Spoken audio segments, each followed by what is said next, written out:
வணக்கம். புது புது அர்த்தங்கள் நிகழ்ச்சி உங்களை அன்போடு வரவேற்கிறது.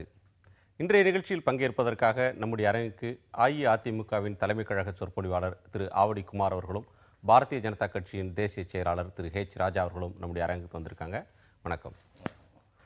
முதல் செய்தியாக, கருப்பு பணம் அனைத்து தகவல்களையும் வெளியிட முடியாது அப்படின்னு சொல்லி உச்சநீதிமன்றம் மத்திய அரசாங்கத்தில் தெரிவித்த தகவலை எடுத்துக்கொள்ளலாம். கடந்த காலத்தில் பிஜேபி எதிர்க்கட்சியாக இருக்கும்போது கருப்பு பணம் பட்டியலை வெளியிடலை, காங்கிரஸ் அரசு அதுக்கு மறுக்கிறது அப்படின்னு சொல்லி கடுமையாக விமர்சனம் செஞ்சீங்க. இன்றைய பிரதமர் நரேந்திர மோடி அன்றைக்கு எதிர்க்கட்சி வரிசையில் இருக்கும்போது மத்திய அரசு காங்கிரஸ்காரர்களுக்கு யாருடைய பணம் இருக்கிறது என்று தெரிந்தே வெளியிட மறுக்கிறார்கள்லாம் கூட கடுமையாக குற்றம் சாட்டினார். இப்போ அதே நிலைப்பாட்டைத்தான் மத்திய அரசு எடுக்கிறது. காங்கிரஸ் என்ன நிலைப்பாடு எடுத்தோ அதே தான் எடுத்து உச்சநீதிமன்றத்தில் சொல்லியிருக்காங்க. இல்லைங்கிறேன். ஏனென்றால் தகவல் வெளியிட மாட்டேன்னு சொல்லலை. அப்போ காங்கிரஸ் ஆட்சியில் இருந்த பொழுது உச்சநீதிமன்றம் இதற்காக ஒரு விசேஷ புலனாய்வு குழு நியமிக்கணும்னு கேட்டுது. ஆனால் தேர்தல் நடந்து கொண்டு இருக்கும் பொழுது கூட காங்கிரஸ் அரசாங்கம் உச்சநீதிமன்றத்தில் ஒரு அஃபிடவிட் போட்டாங்க, நாங்கள் எஸ்ஐடியை நியமிக்க மாட்டோம்னு. ஆனால் இந்த அரசாங்கம் இப்போ எஸ்ஐடி நியமித்து விசாரணை நடந்து கொண்டு இருக்கிறது. அதனால் அது முடிந்த பிறகு நாம் தகவலை தருவோம்னு சொல்லியிருக்கோம். நிச்சயமாக வெளியிடப்படும். ஒன்று.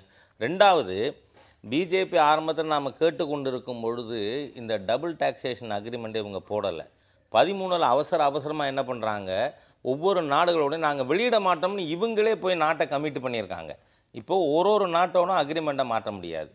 அதனால் இப்போ அதில் அக்ரிமெண்ட்டில் என்ன இருக்குது, இது கருப்பு பணம் தான் அப்படிங்கிறதுக்கான நிரூபணம் இருக்கும் பொழுது அதை வெளியிடுறதில், ப்ராசிக்யூட் பண்ணுறதுலையும், அந்த பணத்தை திருப்பி தர்றதுலையும் அவங்க ஆட்சேபனை இல்லைன்னு சொல்லியிருக்காங்க. அதனால் இப்போ இந்த அரசாங்கத்தை கமிட் பண்ண வச்சது இந்த நாட்டை காங்கிரஸ் அரசாங்கம். ஆகவே இப்போ பாரதிய ஜனதா கட்சியை பொறுத்தவரை வெளியிடுவோம், நாட்கள் தான், it's a question of days. அதனால் இப்போ எஸ்ஐடியினுடைய விசாரணை நடந்து கொண்டு இருக்கிறது. அதோடு மட்டும் இல்லை, உயர் அதிகாரிகள் சுவிட்சர்லாண்டு போயிருக்காங்க. அந்த சுவிட்சர்லாண்டு அரசாங்கம் இதுவரைக்கும் நாங்கள் தகவலே கொடுக்க மாட்டோம்னு சொல்லி கொண்டிருந்த சுவிட்சர்லாந்து போன்ற நாடுகள் சர்வதேச நிர்பந்தத்தினால் இப்பொழுது கொடுக்கவும் ஒப்புக்கொண்டிருக்காங்க. ஆகவே when the investigation is on track, இடையில வெளியிடுறதுங்கிறது சரியாக இருக்காது. அதுக்காக தான் சொல்லியிருக்கு. இதில் காங்கிரஸுக்கும் பிஜேபி நிலைப்பாட்டுக்கும் வாஸ்ட் டிஃபரன்ஸ் இருக்குது. நான் திரு ஆவடிக்குமார் அவர்கள்ட்ட போகிறதுக்கு முன்னாடி ராம் ஜெத்மலானி சொன்ன கருத்துக்கே வரேன். அவர் ஒரு மனுதாரர். இந்த அரசாங்கத்தை மத்திய அரசு இந்த மனுவை மத்திய அரசு தாக்கல் செய்ததே தவறு. இந்த உங்க கட்சியினுடைய எம்பியாகவும் இருந்தவர் ராம் ஜெத்மலானி, அமைச்சராக இருந்தவர். அவர் சொல்றார், இந்த மனு மீது விசாரணை நடத்தக்கூடாது, இது போன்றது ஒரு மனுவை குற்றவாளிகள் தான் சமர்ப்பிக்க வேண்டுமே தவிர அரசு அல்ல. வெளிநாடுகளில் கருப்பு பணத்தை குவித்து வைத்துள்ளவர்களை காப்பாற்றவே அரசு. நான் சொல்றேன், ராம் ஜெத்மலானிக்கு எப்பொழுதுமே டேஞ்சன்ஷியலா பேசக்கூடிய ஒரு பழக்கம் இருக்கு. அவர் பிஜேபியில் இருக்கிற காலத்தை, அதனால தான் 2-3 தரம் சஸ்பெண்டும் பண்ணோம். இந்த மாதிரியே அவர் அவுட் ஆஃப் டியூன் பேசுறது ஒன்றும் புதுசு இல்லை. பாவம், வயசான கோளாறு, யார் என்ன பண்ண முடியும்? அதாவது மத்திய அரசாங்கம் இந்த ராம் ஜெத்மலானி வழக்கில் மத்திய அரசாங்கத்தின் அட்டார்னி ஜெனரல் முகில் ரோத்தகி அவர் சொல்ல தெளிவாக சொல்லியிருக்கிறாரு. அது முடிச்சுட்டு செய்தியாளர்கள்ட்ட சொல்ல வெளிநாடுகளில் இந்தியர்கள் டெபாசிட் செய்துள்ள பணம் அனைத்தும் கருப்பு பணம்னு சொல்ல முடியாதுன்னு சொல்கிறாரு. வெளிநாட்டு வங்கியில் கணக்கு தொடங்குவது குற்றமல்லன்னு சொல்றாரு. எந்தெந்த கணக்கின் மீது விசாரணை தொடங்குவது என்று அரசு முடிவு செய்கிறதோ அவை தொடர்பான தகவல் மட்டுமே பகிரங்கமாக வெளியிடப்படும்ன்றாரு. ஆக இதே பாரதிய ஜனதா கட்சி தான் கருப்பு பணத்து விவகாரத்தில் வர சொல்ல நாடாளுமன்றத்தில் ஒத்திவைப்பு தீர்மானம் கொடுத்தாங்க.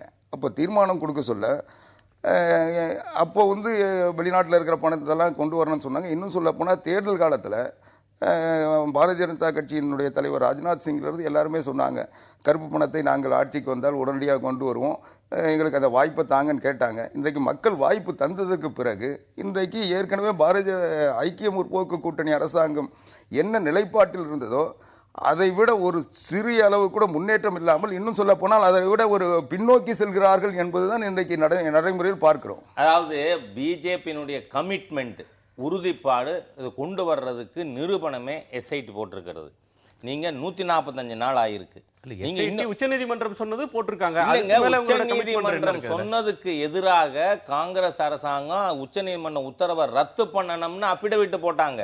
ஏன் நாம காங்கிரஸ் செய்த செயல்களை மறைக்க விரும்பணுங்க? ஆகவே அதை மீறி இப்பொழுது நாங்கள் போட்டது மட்டும் இல்லை, இன்வெஸ்டிகேஷன் நடந்து கொண்டு இருக்கு, உயர் அதிகாரிகள் போயிருக்காங்க.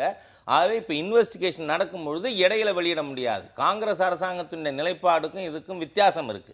ஆகவே இந்த இது முடியட்டுமே, ஏன் இன்னொரு 60 நாள் போனா என்ன கெட்டுப்போயிடுமா என்ன? ஆகவே நாம அனாவசியமாக ஒரு செயல்படுற அரசாங்கத்தை குற்றம் சொல்லணுங்கிறது இது அரசியல் காழ்ப்புணர்வு காரணமாக பேசுகின்ற பேச்சை ஒழிய கருப்பு பணம் இங்க வரணுங்கிற எண்ணத்தினால் இவர்கள் பேசல. காங்கிரஸ்காரர் என்ன சொல்லலாம், நான் திருடி கொண்டே வச்சிருக்கேன், ஏன் இன்னும் நீ பிடிக்கலைங்கிற மாதிரி வேணா கேட்கலாம். நீங்க இப்படி சொல்றீங்க. அதாவது காங்கிரஸ் கட்சியினுடைய நிலைப்பாடு சரின்னு யாரும் சொல்லலை. அது காங்கிரஸ் கட்சி இந்த கருப்பு பண விஷயத்தில் சொன்ன வாக்குறுதியை மீறி நடந்தாங்க, அல்லது சொன்ன வாக்குறுதியை அவங்க செயல்படுத்த முயற்சிக்கலைன்றது தான் அவங்கள இந்த தேர்தலில் ஒரு தோல்விக்கு கொண்டு போய் நிறுத்துச்சு. ஆனால் இன்னைக்கு அதை மாற்றி ஒரு மாற்றத்தை தருவோம் என்று சொன்ன பாரதிய ஜனதா கட்சி அதை மாற்றுவாங்கன்னு எதிர்பார்த்த நேரத்தில் இன்னைக்கு அந்த கருப்பு பணத்தை குவித்து வைத்திருக்கின்ற அந்த பணக்காரர்கள், அந்த சக்தி வாய்ந்த நபர்களுக்கு இன்னைக்கு மத்திய அரசாங்கம் பணிந்து விட்டதோ என்ற தோற்றம் வருகின்ற வகையில் நடவடிக்கைகள் நாளைக்கு தெரிஞ்சு போகும். இந்த மாதிரியான பொய் பிரச்சாரம் மக்கள் அதை பொய் பிரச்சாரத்தை நம்புறாங்களா இல்லையான்னு.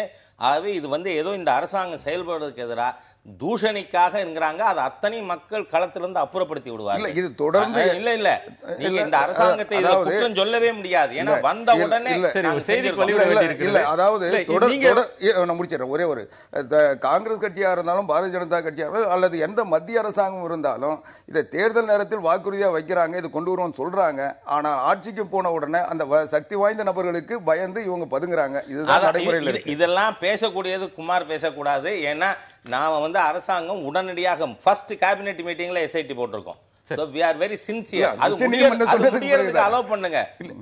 முதல் கேபினெட்ல நீங்க முடிவெடுத்தீங்கன்றது உண்மை. ஆனா ஆட்சிக்கு 5 மாதங்கள் ஆன பிறகு உச்சநீதிமன்றத்தில் சொன்ன தகவல் என்னன்னா, அவர் சொல்றது இருக்கட்டும், அதிமுகவை எதிர்க்கட்சி சொல்றது இருக்கட்டும், பத்திரிகைகள்ல இன்றைக்கு எக்கனாமிக் டைம்ஸ்ல வந்திருக்கக்கூடிய தலைப்பை கூட Modi government dose UPA line on பாருங்க. இந்த விமர்சனங்கள் மாதிரி தான் எல்லாம் மகாராஷ்டிராலையும் வச்சாங்க, ஹரியானாலையும் வச்சிருக்காங்க. மக்கள் யாரை நம்புறாங்கன்னு பார்ப்போம். இந்த அரசாங்கம் சின்சியரா இருக்கு, ஒவ்வொரு விஷயத்திலும் நாம செயல்பட்டு கொண்டு இருக்கோம். காங்கிரஸ் கட்சியை அழிச்சிருக்கிற பொருளாதாரத்தை இந்த மாதிரியாக கருப்பணத்தை கொண்டு போக சொல்ல போனா 100 நாள் அதை கொண்டு வருவோம்னு சொன்னாங்க. ஏன்னா ஏற்கனவே காங்கிரஸ் கட்சி 100 நாள் சொல்லிட்டு அதை செய்யல, நாங்க செய்வோம் சொன்னாங்க. மிஸ்டர் குமார் 100 நாள்ல எஸ்ஐடி போடுவோம்னு இருக்கு, எங்க மேனிஃபெஸ்டோ இருக்கு. 100 நாள்ல கருப்பணம் கொண்டு வருவோம்னு இல்ல, அது சாத்தியம் இல்ல. செய்திக்கு வழிவிடலாம்.